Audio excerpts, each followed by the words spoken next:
Yeah, I would say I don't consider what I do to be one. I feel so extremely powerful on stage. I can't tell you, like, it's my favorite thing. I feel so good, and I feel like I could do anything, you know. Mom, I need some pictures for OnlyFans and videos. And she was like behind me taking these pictures and videos in the beach. And I think my mom would do that. You know, I can make a quick buck doing this. And one of the questions was like, what does your father think of this? And I said, oh, well, why don't you ask him? He's right there. When there's a couple, go for the woman. Give her attention, because the woman will feel special. And the man will be a bit like turned on because, oh, my girlfriend's getting attention from another girl. Like, I'm going to have you now. Drop your pants. We're doing it.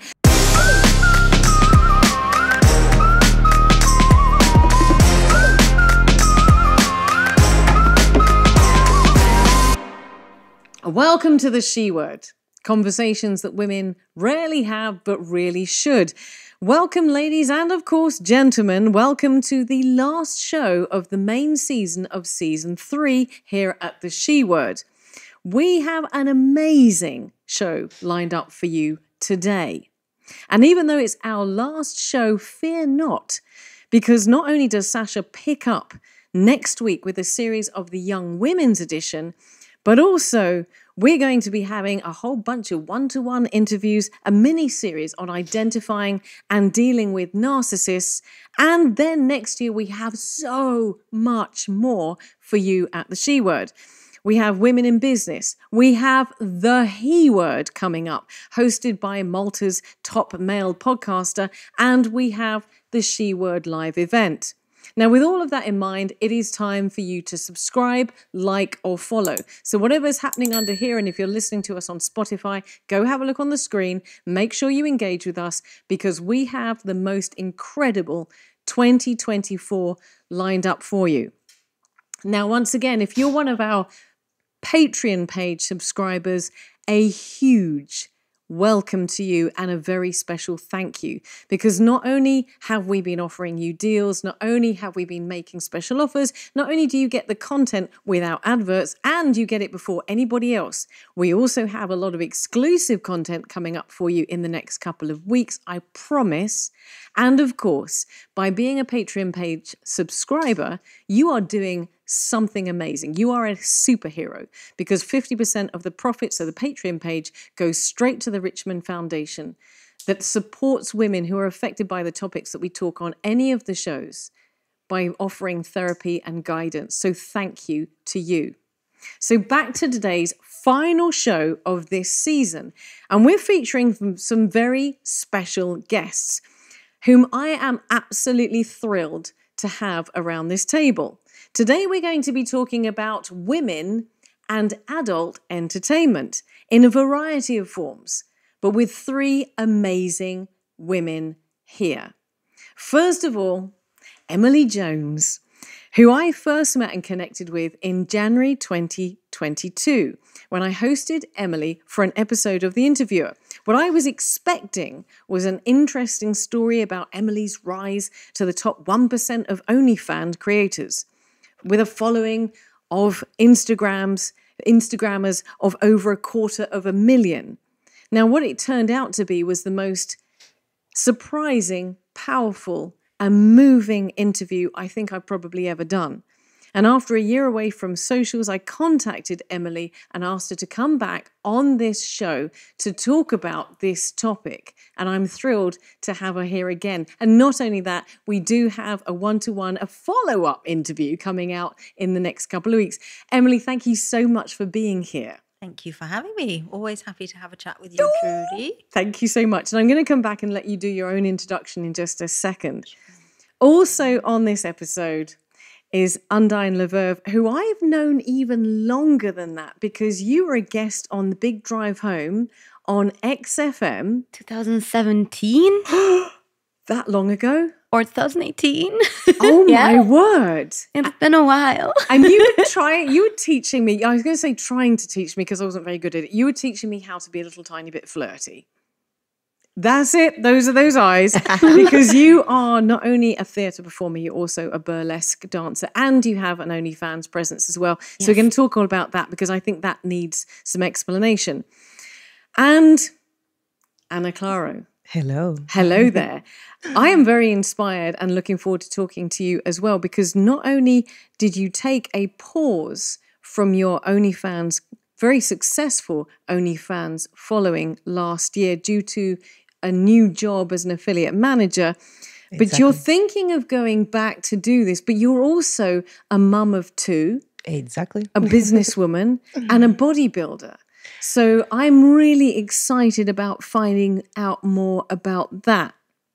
So I'm just not more than me. Well, I'm glad to have you here. So listen, before we go any further, I'm going to ask these ladies just to fill in the details, and I'm going to stick with you, Anna. Fill in a little bit more of the details about you, because we've literally just met, but you've already inspired me. You're a mum of two, you're a businesswoman, you're also an OnlyFans content creator. Tell me a little bit more about yourself. Where are you from, and what do you do?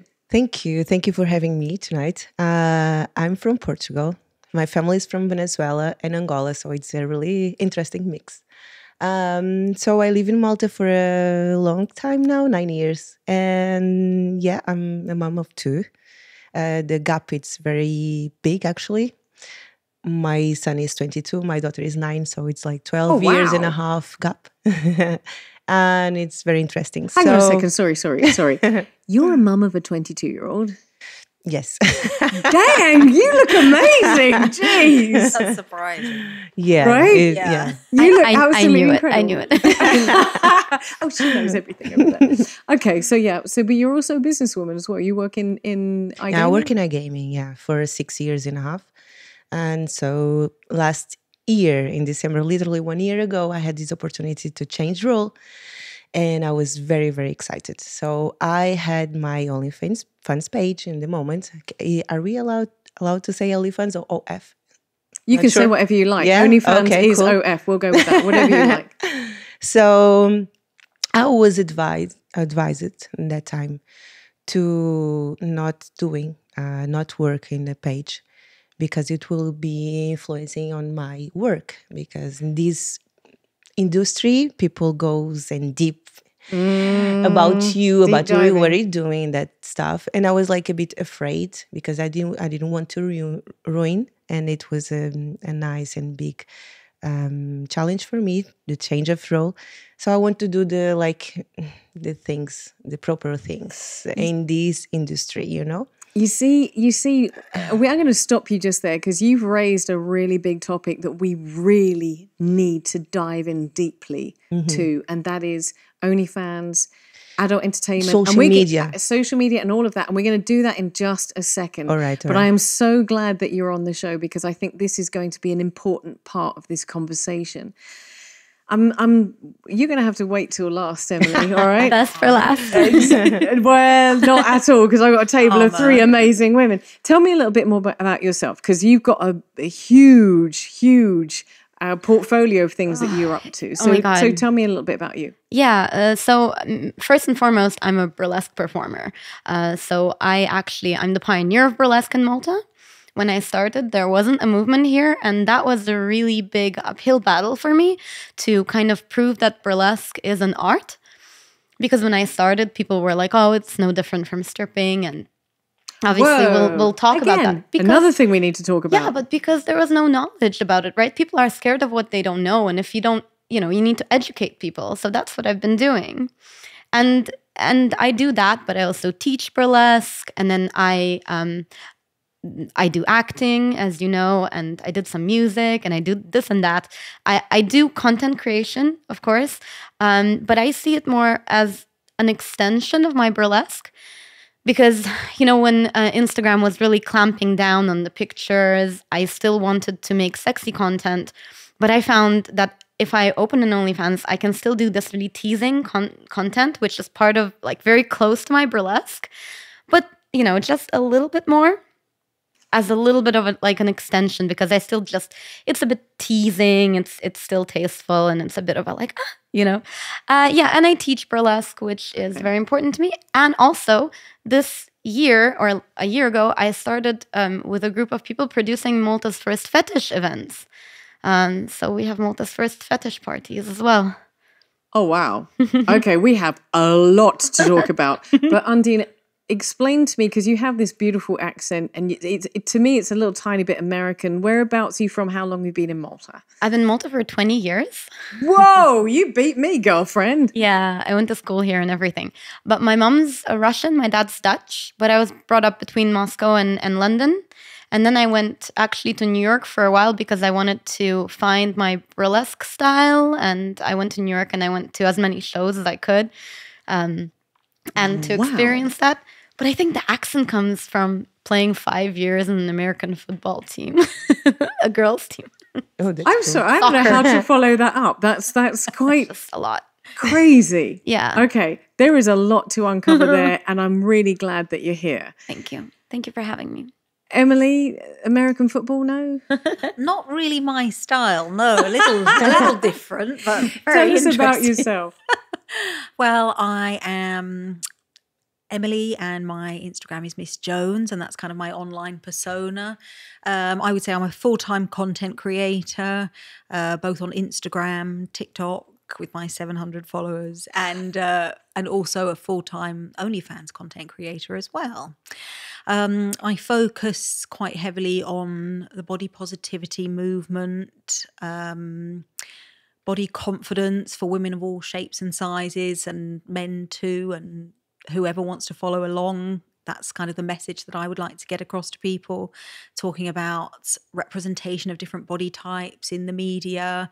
And that's something that I feel very passionately about with my OnlyFans as well. I think it's a place where people can enjoy completely unedited, uncensored content of a real woman's body with all the ups and downs that come with it. And yeah, that's kind of my slice of the internet. Fantastic.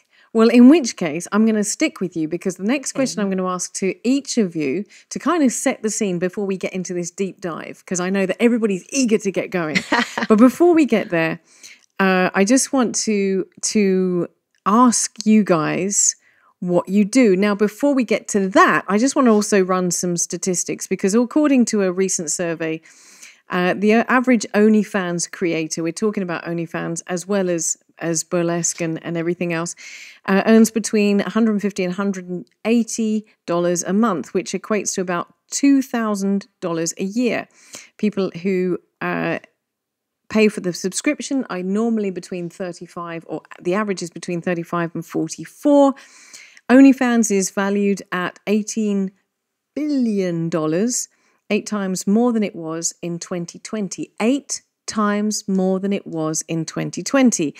Currently, there are 190 million active users on OnlyFans.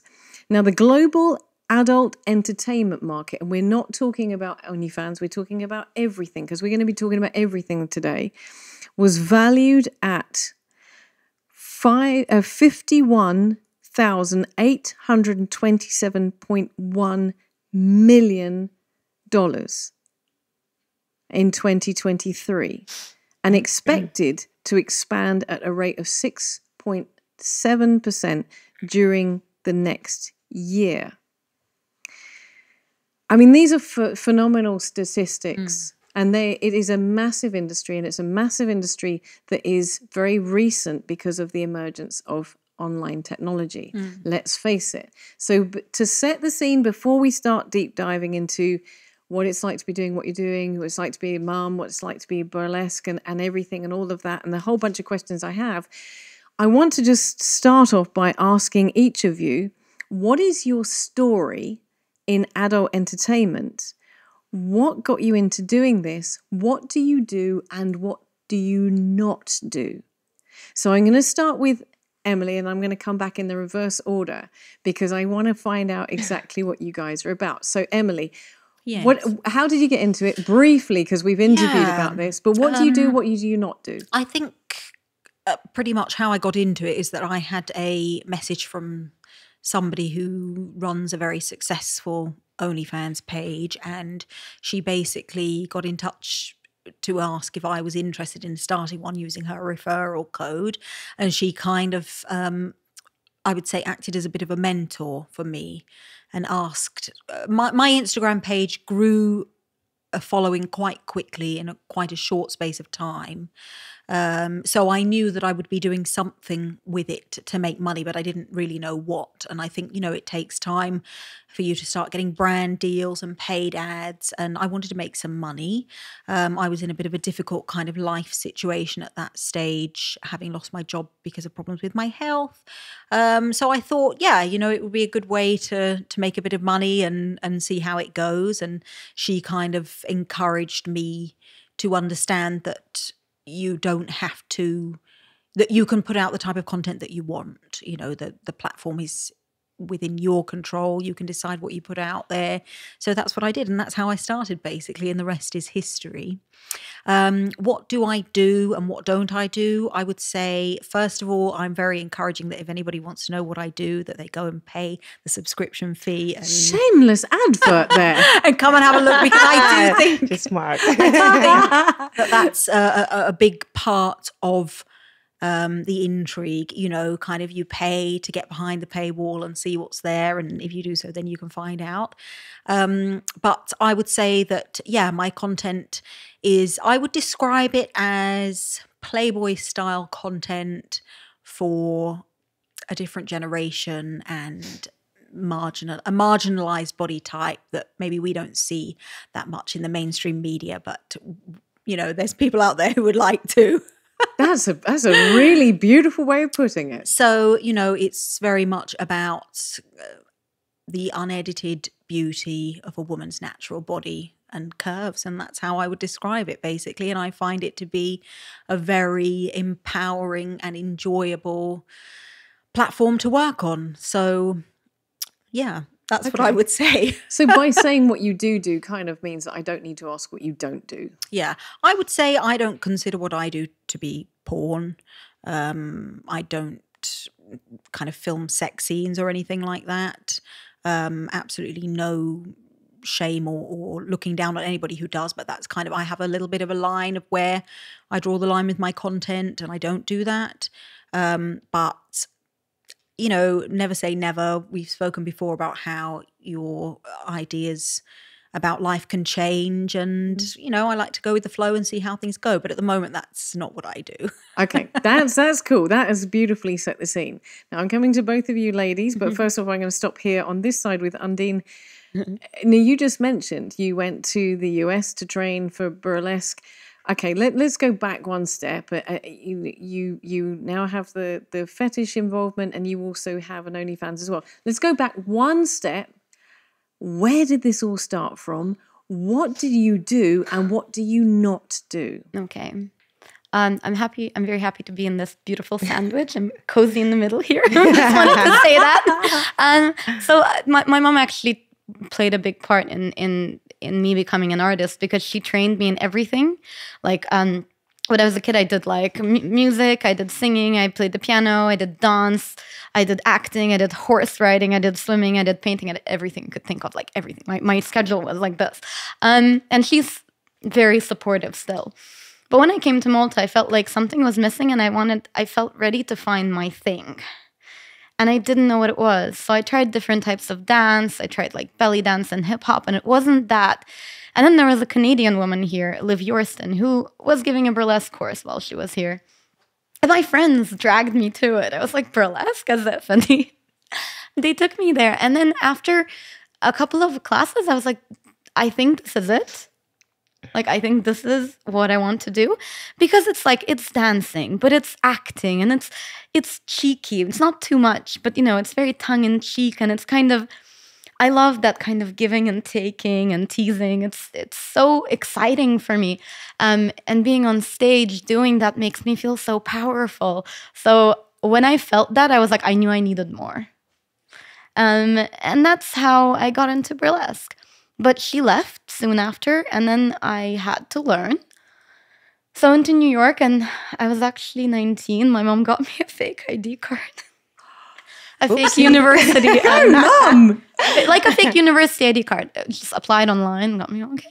And I went to every show I could find. I just went to shows, and I watched and watched and watched as many shows as I could to kind of really experience it. What if you could start your journey over? Start here and start again there. That's how life works, in a circular way. we understand the importance of circles, and that's why you are at the heart of ours. Find your way to wellness with Browns.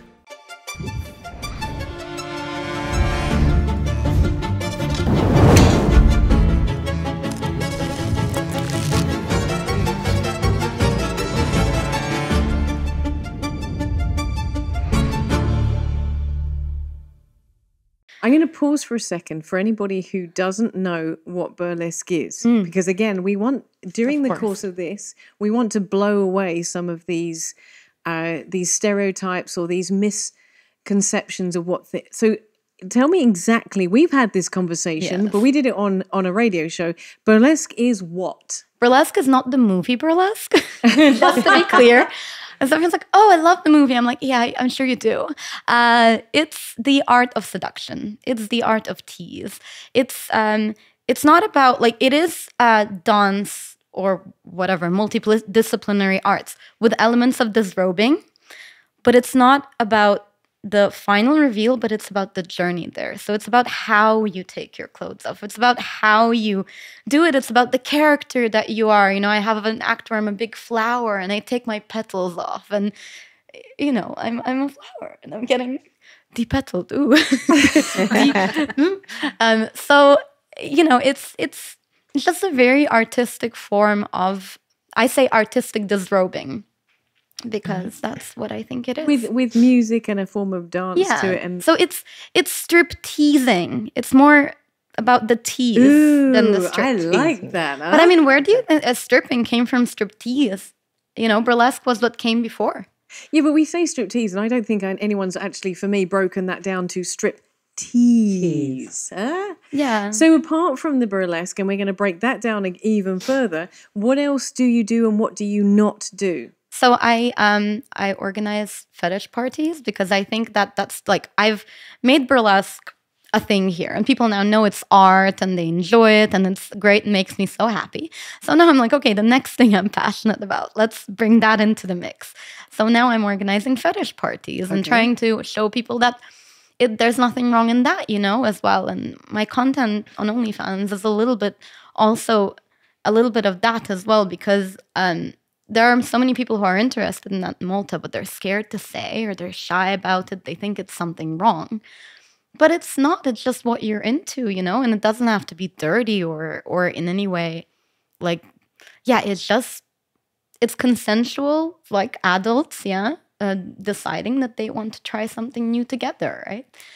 Okay. So you also mentioned the OnlyFans. So in a one sentence, can you tell me what you don't do? Because I think this is as important as defining what you do. Absolutely. So like I said, I do like teasing content, but I don't do any kind of pornography. So there's none of that. Yeah. Like you. I do, I just basically don't go beyond topless. So for me, but it's like fun ways of doing it. And all my content that I create for OnlyFans is exclusive to that as well. Okay, cool. So, again, shameless ad. Yes. Hello. I know we're going to do a shameless ad as well, aren't we? But I loved what you were saying before about taking a break for your work, and that being a priority. And also, I know that you're passionate to talk about being sexual, being empowered as a mum as well. So we have a lot to talk about. But for a moment, tell me what you have done, because we're going to talk in your context about your sort of more of your past tense, because you're talking about coming back to OnlyFans, but this is in the past. But you also are a bodybuilder, for goodness sake, and you look absolutely blimming gorgeous. So what do you do and what do you not do?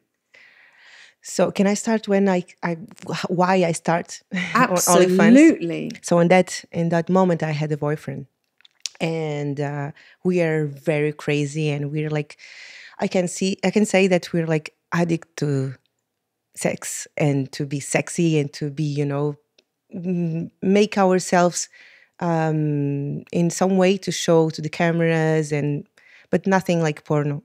Okay.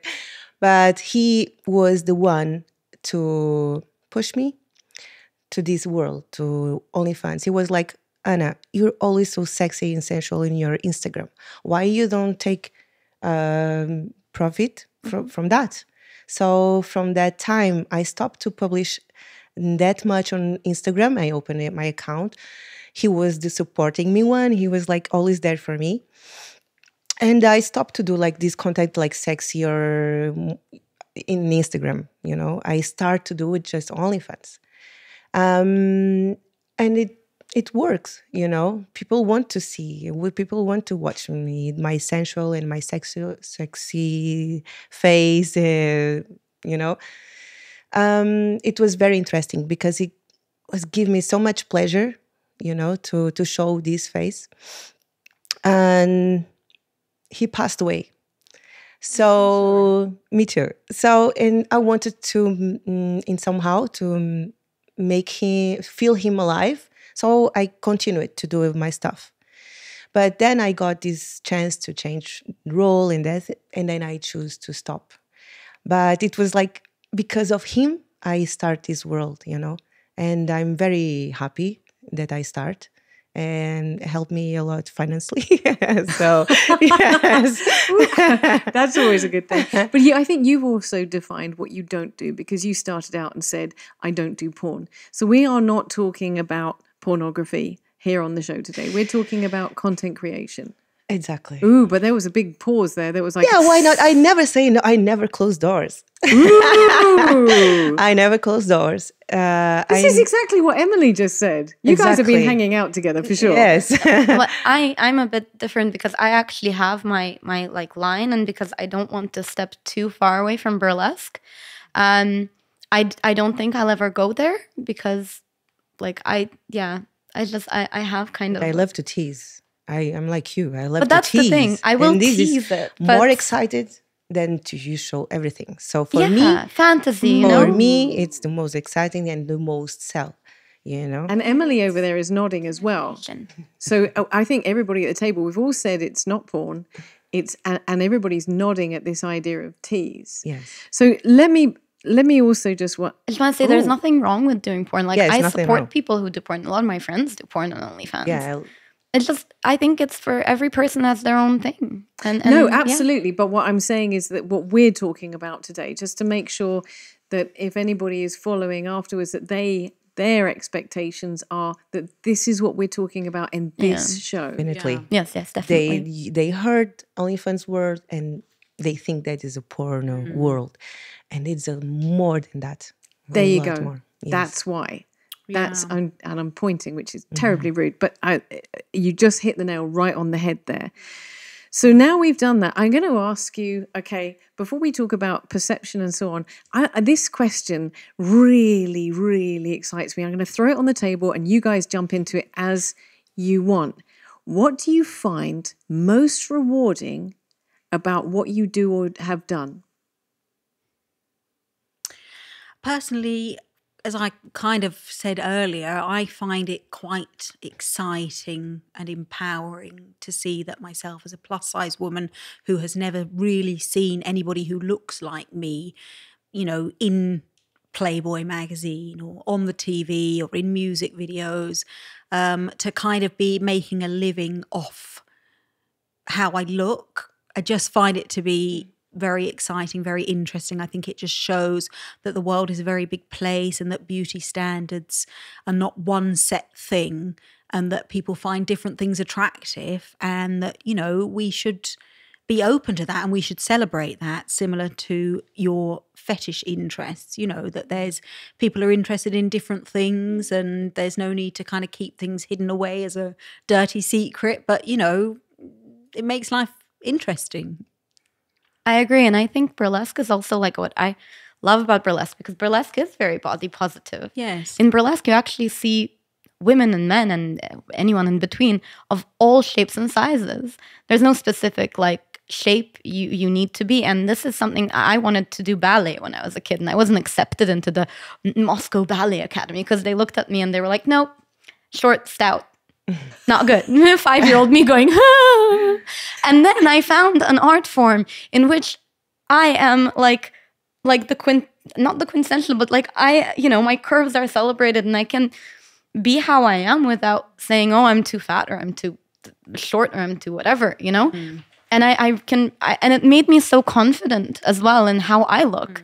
And now the rewarding thing is that I have mostly women, but men too. And they come to my class and they're women of men and anyone really of different shapes and different sizes. And they walk away feeling, you know, even if they do it for a short time, some of them go on to perform, but some of them, they leave and they say, well, thank you, because now I feel a lot more confident in general, or I'm doing better at my job because I feel more confident, or, you know, in my relationship, my sex life, like the body positivity, just feeling empowered from burlesque because they do. And that is so rewarding whenever someone comes up and tells me that. They're like, sorry, I'm stopping, but I've got what I needed, you know, maybe, or you know, I want to keep coming, but I'm just coming for myself because it makes me feel good. You know, I've got women in their 50s coming. I've got different people of different age. And my mom's 70. She performs in my show. She doesn't do full burlesque, but she takes a little bit of things off. Oh my and gosh. It's so much fun. Anyone else want to meet Undine's mum? Because she sounds amazing. You should have my mom on your show. I'm She is amazing. having her. I'm having her, incredible. definitely. My dad sings and she's there and she's pulling faces and she's taking her skirt off. And amazing. I had the opportunity to be on stage with them. Oh yeah, she performed in my They show. were I booked her. Amazing family. All of them. Oh, there's so much love at this table. I mean, for you as well, Anna, what's the most rewarding part? My God, I'm 40 years old now. So I'm so glad. I'm so happy to do this. And I feel confident in this age, right? So for me, I'm proud of my content there. I'm very proud. So if it goes out from some, because there's a lot in bad people around there, right? It's the possibility of our content goes out. It's huge. But if it goes out, I'm very proud. I'm not ashamed. And even I have 2 kids and everything. I think my kids will be proud of their mom.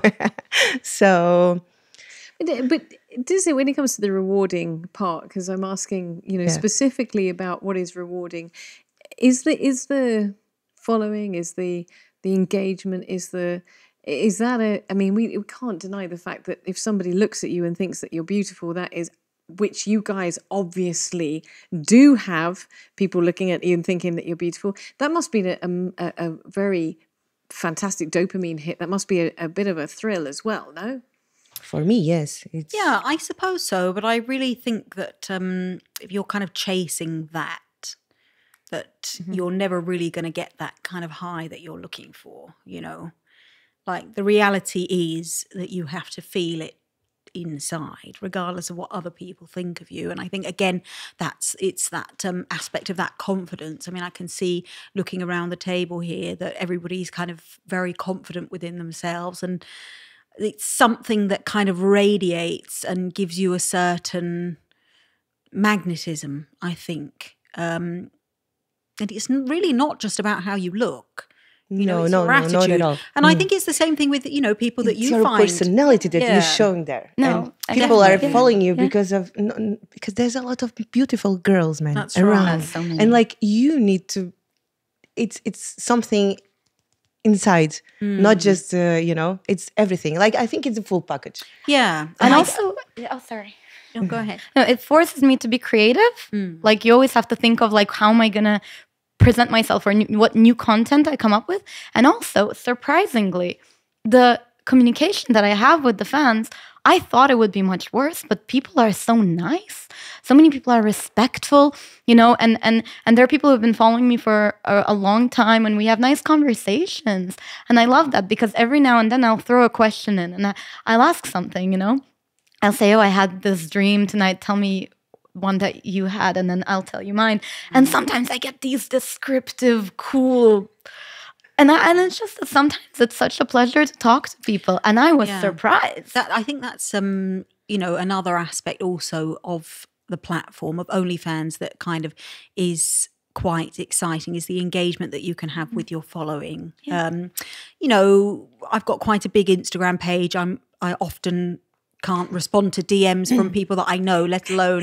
You always make me laugh when you say I've got quite a big Instagram. Yes, there's 281,000 Well, in followers. comparison to people who have 2 or 3 million followers, it's a drop in the ocean. But there would be quite a few people to respond to. But I can't have that kind of relationship with people on Instagram. But obviously, I kind of prioritize my subscribers on OnlyFans. So if people want to have a chat with me or, get in touch, that's a great way to do it, because obviously I will prioritize my subscribers. I also say, and then if people are nasty, I just tell them like, don't be nasty, and if they continue being nasty, I'm just like, sorry, I don't you need to talk to me nicer, and then we'll talk about that. Lay down the law. I'm going to touch on that in a few minutes, because I want to find out about anything that is negative as much as the positive. But I am overwhelmed by each of you. And I'm taking away at the moment the fact that you've talked about the confidence. I'm blown away, Anna, by how much you're saying that this has fed your confidence. You're 40 years old. You look amazing. Thank you. And you're still a baby. No, you really are. But the fact that it's fed your confidence, but each of you, and that's the one thing that's kind of going off in my head, is that somehow you ladies in all very different positions, in very different from very different backgrounds, different countries, from different areas, you've all found something that you have in common that gives you this confidence. And I'm sitting here, quite frankly, quite jealous. Not that I'm going to go and open an OnlyFans page, don't worry, husband, but which leads me on nicely to the perception. So we talked about the reward, the perception. Now you, Anna, were in a position whereby your partner at the time encouraged you to go down this road. Yeah. Uh-huh. But so he obviously was not just happy with it, but encouraging you. Yeah. But he was proud. Proud, exactly. But public perception, friends and family, colleagues, obviously you made a decision for work. Yes. What has been the perception of people around you for what you've done or you do? I was very clear with what I was doing. Not like I was promoting this on social media, so I was very aware, open about other people's seeing what I was doing. Right? For me, it was not an issue at all. So for my family, I spoke with my mom, my father. Look, I have my OnlyFans page. It's like a sensual, sexy thing. I'm selling pictures, videos, and, people are following me. And my mom was like supporting me. My mom was like the first, my first fan. And yeah, she was really okay with this. And my friends, like some curious, another one's like, give me support. I think a lot of people thought or think that I did hardcore because me and my boyfriend, we were like a very, very naughty style, but I didn't. And it was okay, I want to pass the message for all moms that they can still be sexy, even if they are married, if they have kids. If they have like 2 works, 3 works, they can still be sexy, and it's okay. It's beautiful, because I have friends that they have this thing that, I'm a mom, I cannot wear these clothes, I cannot show myself in bikini. I had friends talking to me, Anna, you cannot show your body like this. You're a mom. I'm like, what the fuck? Like, I can, I'm allowed. Who are you to say what is correct, what is wrong? Nobody knows, right? Everything is possible to do. But what's really interesting, and sticking with this theme of perception, is that you did not change what you were doing because you were a mum, but you did change what you were doing because of the perception by your work colleagues and your industry. So being a mum, you just wanted to embrace it. Yes. But obviously in your workplace, you decided to take a break. I was worried about this industry. I was worried that clothes were close to me. will be closed. That's why I took the decision. I think it's a bit about But survival. I paused. I didn't stop. I paused it. No, you were clear when we I spoke. paused it because today when you contact me, I opened my page and I saw I saw a quite amount there, and I'm not doing for a 1 year nothing. I'm not posting. I'm not sharing nothing. I'm not selling anything. And I saw like people skipping, Following you. subscribing me. Yeah. And this is amazing. This put me like in this position. I want to come back. Why not?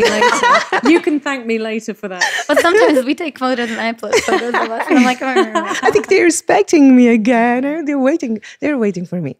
But so just to touch on that, just that your decision to pause, and you're very clear about that, was for a professional reason, because maybe your work colleagues wouldn't perceive what you were doing in the same way as your friends. I mean, I have to say, you're very blessed if your friends, your mum. I mean, we know about Undine's mum, who's just amazingly cool, but your mum was embracing what you were doing as well. And in that regard, you're very, very blessed. I have to say that 1 year my mom was here and I was like, Mom, I need some pictures for OnlyFans and videos. And she was like behind me taking these pictures and videos in the beach. I think my mom would do that. And it was so cool, your own mom. She has done that. Oh my word. I'm just thinking about my mum. Mum, I love you. I think I need to give a revenue share to her. I need to give her a commission. Absolutely you do. We could have a whole show with your mum. Yeah.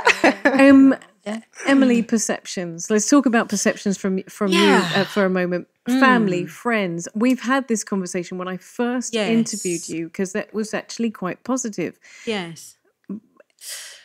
So I would say I also, before I started, I kind of sat down with my immediate family and discussed things with them and explained what I was going to be doing and so on. So I also had a bit of a similar situation as with Anna, that I sat down and explained it because I didn't want anything to take anybody by surprise. I think the perception of things is a very important thing for people to take into account. And I think it's a very important thing for people to bear in mind if they're planning on starting a career in OnlyFans or any adult entertainment, that it's not for the weak-willed. Definitely not for the faint-hearted. Not for the faint-hearted at all. I think you do have to be somebody who's has quite a strong sense of self, because a lot of people don't like it. They think it's embarrassing, they think it's ridiculous, they think it's dirty. They think it's easy as well. Yeah, they also think it's easy. Now that's a whole other kind of topic of conversation. It was very interesting what you spoke about, the average stats for income from OnlyFans. So I think people hear OnlyFans and they think that, they automatically think that you're just going to start a page and suddenly going to be making thousands and thousands every month. And It's really not the case. It's something that requires a lot of work and a lot of time and effort and planning, promotion. It's something that you've really got to put the effort in to see the reward. And I'm not saying that it can't be rewarding. And obviously, I mean, personally, I way prefer it to like sitting in an office all day. But, and when you talk about something being easy, I mean, it's an enjoyable job. You make your own hours. You can put in as much as you want to get out. But, you do have to put something in there to get the reward out. It's not just something that kind of, it just rolls in. You've got to do the work and you've got to do the promotion and you've got to put yourself out there. And the less you do, the less you get. That's right. Mm-hmm. The less you do, the less you get. You definitely have to keep kind of working at it, for sure. Yeah, but obviously because I do burlesque, it's not my first priority. Obviously, my first priority is always the burlesque. So... Que bella, bonita, somos la señorita, que checan y conquistan, somos candela, ella, ella.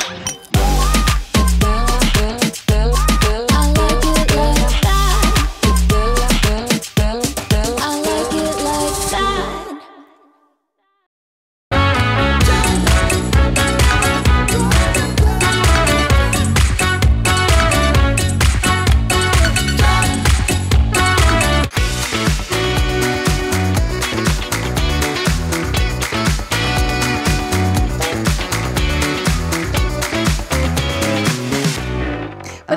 we're talking about perception here, Yeah. and I'm not going to let you get away with that because I'm coming back to you in a second.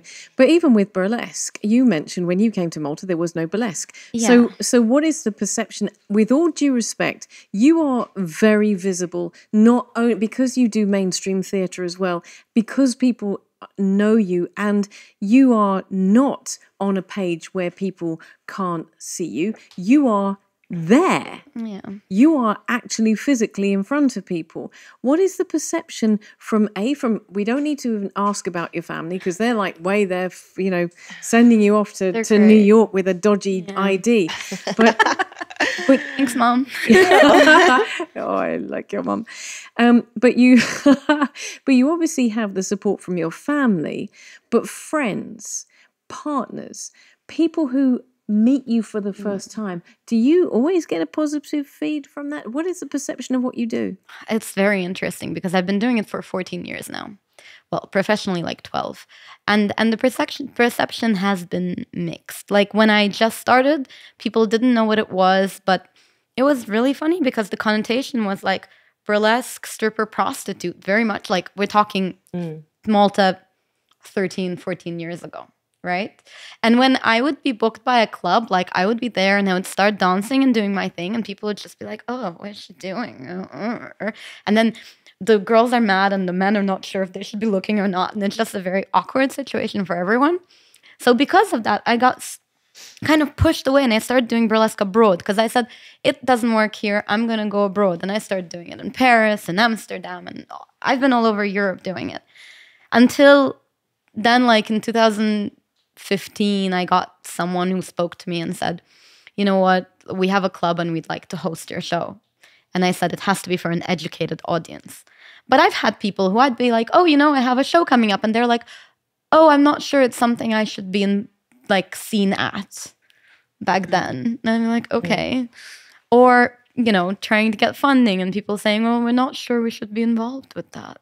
And then at the show, we had a Q&A at my first theater show in St. James. And one of the questions was like, what does your father think of this? And I said, oh, well, why don't you ask him? He's right there. And my dad was like, oh, I think it's really great and really artistic. And I'm like, really, I'm part of the show and I love it. And people are like, oh my God, because they think, oh my God, the parents must know. You just said that you had a show at St. James. Yeah. St. James Cavalier. But St. James were the ones who gave me my first theater show. Right. I went to Tony Sant and I had a meeting with him and he was like, we want to promote this. We want to put this kind of thing on stage. 2015, right? So and I was so grateful because then St. James, Times Review, and that's it. Then it's credible. People are like, oh, it's in a theater, darling. It must be art then. It's like, okay. But it really, since then, burlesque has gone like this, You just kind of, it's like the perception is, oh, it's in a club. Oh, it's in a theater, But I'm happy because now it's doing so well. And I haven't had many, I've had some, but I haven't had many issues at all in the present day. I feel like I've managed to build a scene where there wasn't one. And I've managed to it was really an uphill battle. Now my burlesque children, they've got it easy. And I'm happy. Your burlesque children? Yeah, kind of, because I raised them. They've got it easy. Burlesque babies. Burlesque babies. I'm like, come on. I teach them the ropes and then they start performing with me. But I don't want them to go through the kind of difficulties I've gone through with it. And I've had boyfriends who, all my girlfriends have been really supportive, surprisingly, but boyfriends, who would get so mad and so jealous. And there was one awful, really abusive relationship I ended up being in because he would just not, he could not, and he would get so aggressive that I actually stopped for, I think, 6 months. But I was also doing my theater degree then, so I was I justifying it by saying, oh, I'm doing my theater degree. I need to take a pause. But in reality, after 6 months, I felt like I was a shell of the person I am. I lost my spark. I lost 10 kilos. I couldn't do it without it. And then I escaped and I went back and I said, I'm never going to let anyone stand in the way of what I do. Because he was just... That's really interesting that you said about your partner And it's interesting that you're saying about female versus male, because I mean, I should imagine that there is another dynamic to that, to how your female partners They've always been seen. supportive. Yeah, right, exactly. But the fact that you mentioned a lot of your boyfriends have not been able to handle this, and I'm going to throw this back on the table. Have you ever been involved in a partner relationship where they did not understand? You guys are really empowered by what you do, but has it affected your partners? I know that your partner passed away, but I just want to say that, like, this is really important. If you're in a relationship and you feel like this person is not letting you be you, like, you need to get out. And that applies. That's so important. That applies not to just this conversation about adulthood. That Everything. applies to every situation. If you can't be you, if you can't wear what you want, if you can't do what you want, if you want to start doing whatever, you know, and they tell you you can't, and you feel like you're not being fulfilled because you can't be you, like, that's not okay. You need to get out of there. And when I did, I felt so much better. You blossomed again. Yes. You And now flourished. I'll only like go out with people, and I'm happy to have people in my life who love me, support me, are there for me, and, you know, accept what I do, accept me how I am. Same for you, Emily? Yeah, I would never be in a situation, I would never get involved with somebody who had any kind of problems with it, for sure. And I think it's all about somebody being confident with themselves and the relationship. And one little phrase that I really like, actually, that I've coined is, you know, when people ask about that, you know, what's it, does it affect relationships? It's like, oh, you're putting everything out there, blah, blah. I always say, is looking at a picture of a slice of pizza the same as eating a slice of pizza? Yeah. Because in my opinion, absolutely not. So I think, you know, I'm the never analogy... going to be able to look I at love pizza that. again in the I same love that. way. But doesn't the analogy stand kind of in the same way? I mean, it's love just, that. you know, it's just not the same thing. Well, is I it, eat pizza really? with pineapple. Sorry, Italian. You're that person. I also just want to clarify that there are great men who are very supportive and who have been supportive and are supportive.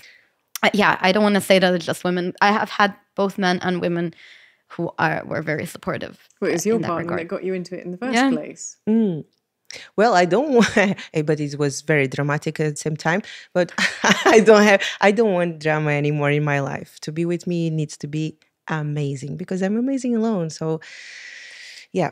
Anna's I very have clear about that. a particular incident, because I also do performance, samba performance, and I had this incident here in Malta. I was performing in the restaurant, bar restaurant, and I was performing and dancing, and you know, we need to seduce as well. And I was next to 3 couples, you know, and then the man was like looking at me. Of course, the girl came and she slapped in my face. And I never had was, what's going on here? I'm performing. I'm not seducing, like, you know, like in the bad way. And I needed to breathe, content myself, because I hate fights. I hate these kind of drama and this. So I just leave the place. I breathe. I took a glass of water and I returned. But I mean, people here are not prepared for these kind of work. Burlesque, fetish, kinky like style. that. I came down and I was dancing, and I came down into the audience, and I came up to one couple, and I kind of, you know, I did something like this, and the girl went in front of the guy and said, "I don't think so." I was like, okay, moving on. Yes, we need to be professional and we keep on our job. Moving on. But Yeah, of course. but I talk with my colleagues there, and I ask them, please talk with them, like with the girl, that she cannot do that to anyone. To anyone, you know, You know, people needs to respect, you know. But they, as Undine said, we're here to teach them, because they don't know. You have to educate the Yeah, people. they educate them. Yeah, I was going to ask people being offended by what you do or unwanted attention. And in both of your instances, it was unwanted attention by a woman who was offended by what you do, which I can imagine. I'm not saying it's beyond. Is it right? No, definitely not. You'll jump in. Do you want me to give you a trick that I give my students? Ooh. So I always tell them, when there's a couple, go for the woman. Give her attention, because the woman will feel special and the man will be a bit like turned on because, oh, my girlfriend's getting attention from another girl. So that way you avoid getting the woman angry and you kind of please everyone. Everyone's happy. Didn't work with me. I always tell my girls. Don't spoil this, because I'm suddenly seeing the whole of the Maltese population, the female population, being very happy. But actually, women love burlesque. There's more women coming to burlesque because they come to burlesque and they see all these different shapes and sizes and different women, and women they can relate to, and men they can relate to, right? Because it's not just the standard whatever size 6, And women love that. Women come in girls groups and they have a great time. So that perception as burlesque is something for men is so wrong. We get couples and we get groups of women. Samba, even in performers in samba. That's all shapes and formats. You just need to feel the music and dance. It doesn't matter the size. It doesn't matter. And you need to feel comfortable and confident by yourself. Which sounds to me like that confidence only comes by doing it and putting yourself out there. Yeah. And making it happen. Coming back to this unwanted attention, because one of the things I want to just very much clarify is that what you ladies have thrown on the table is the empowerment. It's the why you're doing it. It's what you gain from it, but what you give from it. Mm-hmm. But you must get people. We've talked about perceptions. You must get people getting the wrong end of the stick and giving unwanted attention, or just really not being what you want them to be, whether it be a woman who slaps you, or whether it be a guy who gets the wrong idea about who you are. Oh yeah, like some people think, oh, you're a burlesque performer, you're easy. It's like, no, very much not so. And then I've had people like that I went to higher secondary with messaging me and go, oh, you're a stripper now? I'm like, no, I am not a stripper. Like, no, and then drunk men who try to dance with you in your act, but I've gotten very good at like moving them away and putting them in place. Just dance. Okay, go back into the crowd. But yeah, there is a lot of that. You have to be. Yeah, sometimes I wish there was like a glowing neon sign above my head. Don't touch the performer, like it wasn't obvious. But yeah. And don't slap her, please. Yes, and don't. Well, that goes without saying. And don't touch the costumes; they're expensive. Yes. Any other unwanted or unappreciated attention? I think, when you're online, you kind of get a lot of that. It kind of comes with the territory. I kind of feel that I know how to handle myself, though, and know how to handle it. But again, I would think it's something that people should definitely be aware of if they're thinking of getting into that kind of line of work. But having said that, I think, women are quite used to dealing with those types of situations on or offline, I would say, wouldn't you? A lot We've of all been there. Yeah. A lot, every day, even not doing the paid OnlyFans. Oh my gosh. Yes. So normal social media. It's just kind of, I think, part of being a woman, maybe, when you put sadly, yourself, but yeah. When you put yourself out there, you have to grow like a thick skin, I think. That's true. But no, I appreciate that. And I understand that. We'll come back to that in a second. But Emily's just blown my mind away. You commented on that too, because we get, as women, misinterpreted and unwanted attention or unwanted attraction, whether we keep our clothes on or take them off. I mean, that's right. You said it comes with the territory, so you can expect it. But hey, we're women. It's going to happen anyway. Yeah. I like to dress like this. I like to show what I have, because when you got it flaunted, and I like to show up. You look beautiful. And we were, I was walking in Valletta with a friend, and I don't notice it anymore. I just kind of, I don't know. I just don't. And my friend's like, do you know how many like people look, not you, but at your boobs?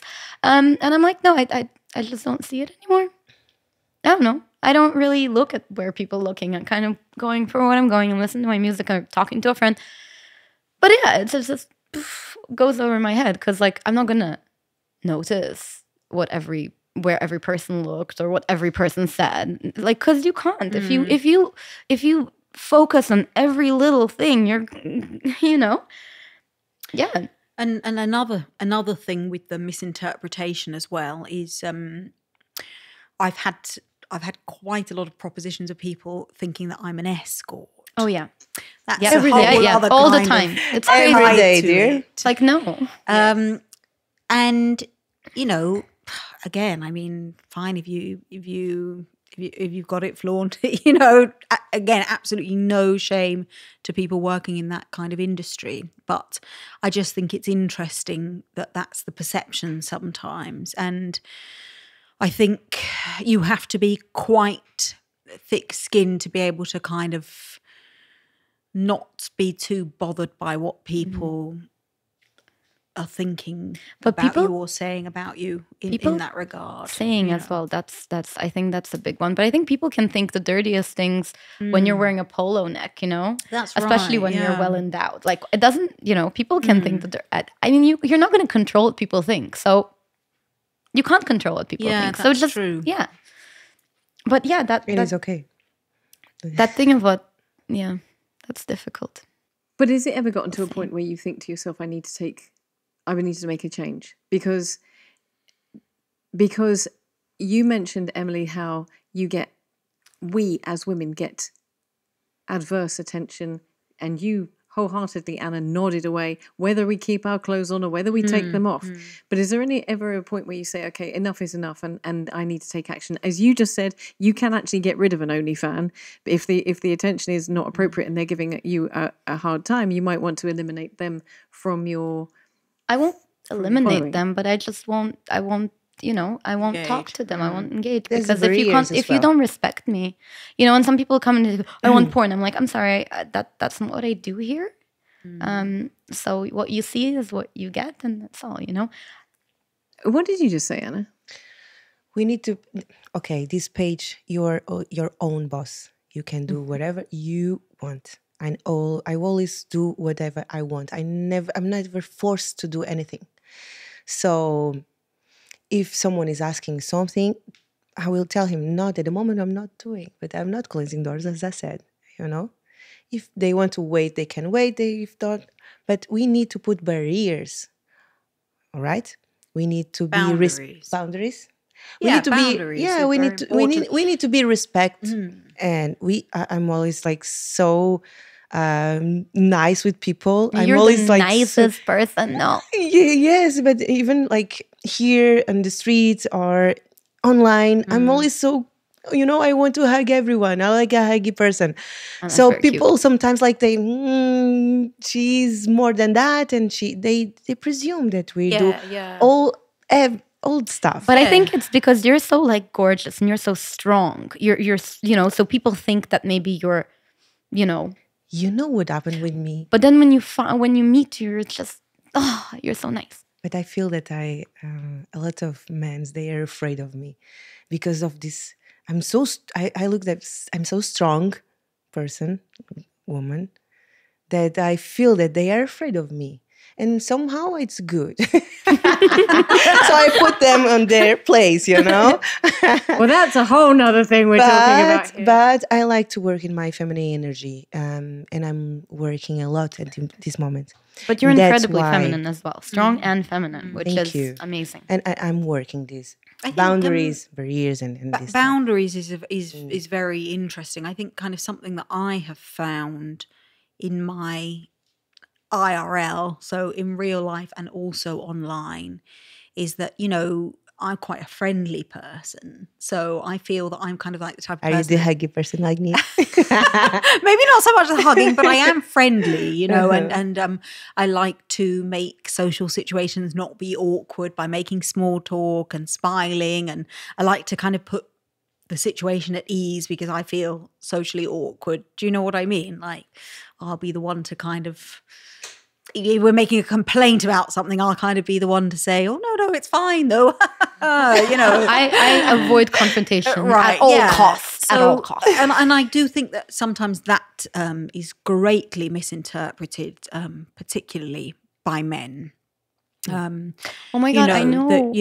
That, people say, well, why are you being so nice? And I think that's something that, sometimes you need to kind of put your foot down, when somebody's hassling you, and you kind of need to be, and really the final frontier is always, oh, I've got a boyfriend, or I'm engaged, or I'm married. Then it's kind of like, okay, then they can't kind of go any further than that. But it's just disappointing that you really have to get to that stage, because you really should just be able to say, no, I'm not interested, without them turning around and saying, well, you fat bitch anyway, I wasn't going to ask you. That happens. Which, as you can imagine, as a plus size girl, I There's a lot of definitely experienced. offers.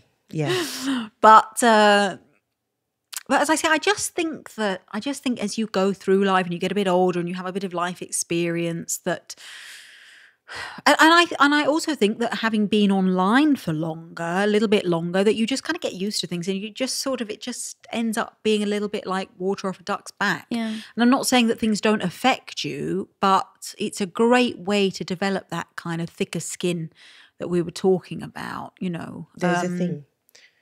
To be in this world, you need to be very mentally strong, Otherwise you will suffer a lot. Yeah, and we were talking about that I've had a couple of videos that have gone somewhat viral with a few million views recently on Instagram, and it was. Again, you got to love Emily just throwing that out there. Just a few million views. You know what no I'm big saying? deal. I pulled Emily up on this, but yeah. I need to follow you now. Please do. It's Miss Jones. See you all on Instagram. She also eats. gosh, She also has Miss Jones eats. Yeah. Also Miss Jones, which is my food page, which is my baby. Yeah. Shameless adverts on the show.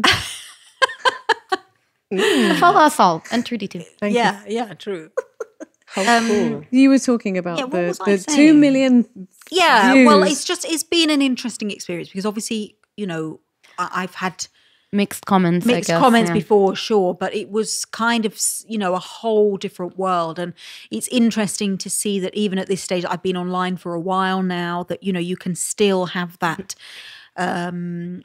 something can still affect you, and you can still grow through it. So I feel like initially, when the videos were going viral, I was kind of trying to just be like, whatever. But yeah, sure, of course, I'm a human being, people misinterpreting you and misunderstanding you and putting things on you that aren't what you stand for. It can be very frustrating. But at the end of the day, like, your message, I think, is important. And for you, it's important to actually, like, you motivate other women and you show them that it's okay. So the important thing to think about is, yes, I'm getting all this negative stuff from all these ignorant and stupid people, just trolls on the internet who want to, they're having a bad day and they want to put someone down. I mean, Yeah, Say something to me. But then other people who maybe are silent, but they look and they'll say like, wow, like That's right. I want to be like this, or I aspire to be like this, or maybe I can do that too. And that you're so really, beautiful, that one message or that one comment that you get, it really does it all worth then it. make it worth it. Yeah. But it's something that it took it at first you're feeling a certain type of way, and then but it's a week goes by and suddenly the comments aren't bothering you that much anymore, and that's just life, isn't it? The more you kind of you grow through what you go through, and it just kind of toughens you up a little bit.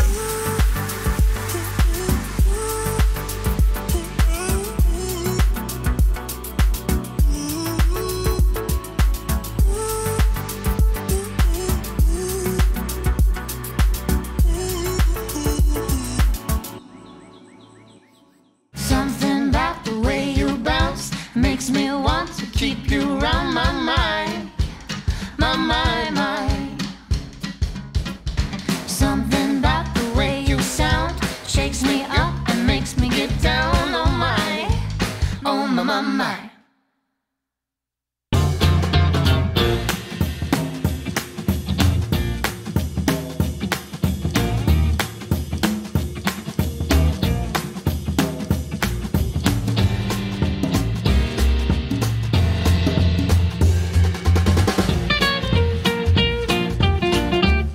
Touch on a different kind of feedback, because I'm listening to you women and I'm loving it, but I'm also very aware that there would not just be women who are jealous partners or men who give unwanted attention. But there also might be feedback, negative feedback from women who consider themselves to be feminists and would consider what you are doing as detrimental to empowering women. Now, I love the fact that you've all got these faces on. You're all going, thinking about this. Yeah. I want to hear the answer to that. I want to hear your answer to that, because that is a reality that some women who are feminists and are all about empowering women might be saying that what you do is actually degrading. It's funny because a lot of burlesque performers are feminists and they do burlesque. But they're feminists, and they're feminists in the way that they stand for sex workers and they stand for female empowerment. But in the way that we, in burlesque, for example, like what's really empowering is that like there's no director, there's no manager. They're not telling you what to do. You can create your own act and do whatever you want, right? It's your project. It's your creation. But that's not surprising to me at all then. Yeah, Because but a lot of women are. Yeah, it's so strange to me that anybody would have that kind of opinion. And it's crazy to me that they'll say, oh, you're like, okay, some people are saying you're showing your body, so you're allowing yourself to be sexualized, right? But in a way, I'm saying I'm taking my sensuality like back, like I'm owning it, and I'm going up there. And it's not that easy to go up on stage and show yourself like that, right? Sometimes maybe you're having a bad day and you're feeling a bit bloated or whatever, and you still go out there and you do it, and then that, like, I feel so extremely powerful on stage. I can't tell you, like, it's my favorite thing. I feel so good, and I feel like like I could do anything, it's just great. And to me, it's like to the audience, and giving the looks and getting feedback. It's so powerful, and it feeds you and it feeds people, and it's yes, it's entertainment, but it's also so much more than that. But can you imagine how some women might think that, let me go back one. Adult entertainment has been around since human beings have been around. This is not a new story. But you can imagine as women want to be identified as CEOs and power leaders in business. It's a taboo for them. Sorry? It's a taboo for them. I feel there is a taboo. Right. Oh, like, yeah. But and I'm going to say this because you are the lady sitting at the table who took a pause from OnlyFans because of the work environment. Yes. So is there not... And because I feel, like Emily saying, you need to give a lot of you for this work as well. Right. So it's not enough to be like a part-time or an extra thing. No, you're managing, but I it. couldn't manage. But I'm not earning as much as Emily, for example. But also, your full-time gig ties in very nicely with the OnlyFans. So and it's kind nice of all part of because it. OnlyFans also allows me to like afford props I couldn't, for example, Okay, that's a whole different show. But what would your answer be to a woman who is saying, actually, I find what you are doing is degrading to us as women? What could possibly be degrading about taking something that was I'm a not male-dominated, I'm not killing. a male-dominated industry controlled by men, managed by men, women getting a pittance for doing it, for women taking control of the situation, making their own money to do what the hell they want to do with their lives. I mean, I couldn't think of anything more empowering than that. The control is yours. The power is yours. If you don't want to do it, don't do it. But if you want to, the option is there, and the time is now for women to be profiting off something that men have been profiting off since, time immemorial. Like, it's... What could be more empowering? Really. And if you don't want to do it, then really don't do it. It's something to take seriously, and it's going to affect every aspect of your life. So you need to take it seriously. But if you want to and you feel you've got a thick enough skin to do it, then go for it. It's not my case, but I have friends. They could buy a house to their mom and help their friends school the kids. So that's much more than this. Of course, people will be happy, and they don't care if it's like you showing your body or something. you're doing like this for you, and you're not killing, you're not stealing, you're not doing like, like bad things. Yeah. Man, it's freedom. It's And I also freedom. want to say that a lot of people think OnlyFans is only sexual, but it's not just that. They're No. really branching out. Like I have a friend who's a professional chef, but she was also in Playboy. So she does this like cooking OnlyFans. But it's like amazing. sexy cooking. So she's a chef and she cooks, but she cooks in lingerie and she does all this. It's just, I think, another way to look at it is it's a way of monetizing your content. Exactly. Content creation is, it takes time, it takes effort, it takes And thought. Instagram is banning us from posting sexy content. So where does it go? It can go there. That's what happened to me, similar to you. My friend was like, you're posting these videos on your stories. You should open an OnlyFans. Yeah. Sorry. No, that's absolutely right. I mean, get paid for it if you can. Can you ladies have just really blown my mind in this show. And I know this is unbelievable, but we're coming towards the end of the show. I know. This is the last show of the season 3, but we are coming to the end. Now, I want to just say that each of you has been really inspiring. Anna, because you are a mum, because you've taken a break from it and now you want to come back. I'll take credit for that. But you talked about how empowering it has been for you. Emily, because what you just said there about it's a male-dominated industry, I'm taking back the power, I think has blown my mind. And Undine, because you, through burlesque, you've talked about making other women and men feel confident and feel sexy. And that makes me proud. And it makes you feel good. So we're talking about a lot of positivity here, and it's been infinitely more positive than it has been negative. But we started, you sexy bite your lip thing. We started off, we can all do that, darling. Don't do the eyes. Don't Just do doing the eyes. look. We started off talking about the fact when I offered the stats, and we're going to stick with OnlyFans for a second, and we'll cover burlesque as well. But we talked about the fact that the average income is somewhere around $125 a month. There's a lot of women who will be thinking to themselves, listening to this show, I know that you've outlined how much work it is, but are thinking to themselves, I can make a quick buck doing this. I want to just get you guys to offer a line of advice, sound advice. Not just that it's fantastic and empowering, but also anything that someone who might be considering going into adult entertainment would need to take into consideration. We've talked about it a lot. You've talked about, grow a thick skin. Emily, you've said this so many times. You said grow a thick skin. But I want you just kind of, to close the show, put this into a statement of what you want to empower women with, but also just to be a little bit more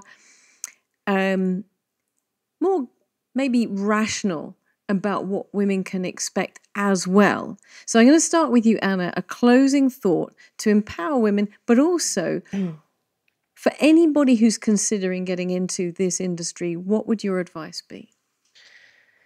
You just need to be free, and you need to know that if you're posting, these can be seen for all world. So if you post, be proud of your posting, okay? So it's important that not be ashamed in any moment, any second.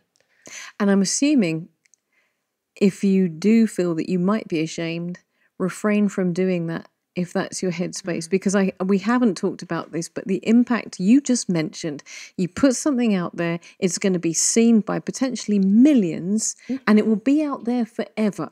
I've had a guy come up to me at the gym and say, I saw your photos and I didn't subscribe to you. You see? Yeah. And I'm like, okay, can you send me a link where this is? So, and he did, and I'm handling Don't it. worry about it. It's just some free advertising. I know, for you. but I'm handling it. Though. I'm handling it, but yeah, Positivity you can always. expect things like that. It's true. People will see it. Yeah. You have to know. So Anna, you have to, because I'm going to come to you in a second for your closing, but you have to know that that is out there, that's you, and you have to accept it, and you have to be comfortable with that. Exactly. Otherwise, it will be not easy for your life. You will feel guilty. You will feel, it's it's stressful. If you don't know what you're doing, don't do it. Yeah. Undine, for you, your closing thoughts.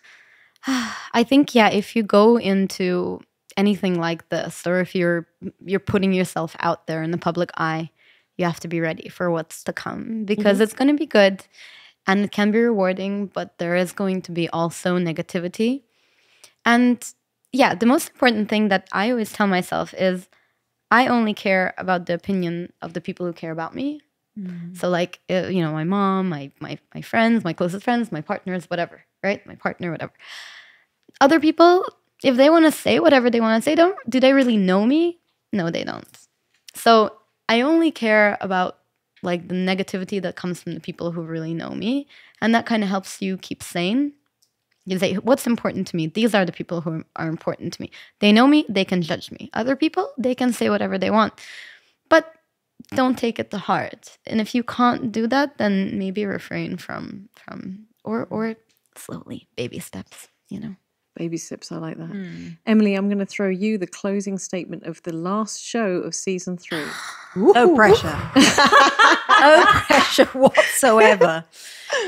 I've got a lot to say, but I would say that I agree with what both of the ladies have said today. If there's anything that you're not comfortable with being online and being seen by everyone, don't post it. It's going to get out there. it's there forever. And it's there forever. At the same time, life's short. We are one of however many billion floating around on this random rock in the middle of the universe. So YOLO. there does have to be a little bit of an aspect of, we're all going to be turning to dust eventually. So you got to live your life, do what you want We're to not getting do, any younger. do what makes you feel good and makes you feel strong and makes you feel comfortable, and create the life for yourself, or to start to take the steps to creating a life for yourself that you want to live, because life's short. Just go for it, man. I'm going to Go for it. Cheers. Cheers. Yes. Here's to you, ladies. Cheers. Here's to season 3. Cheers. Thank you so much. Thank you. Holy cow.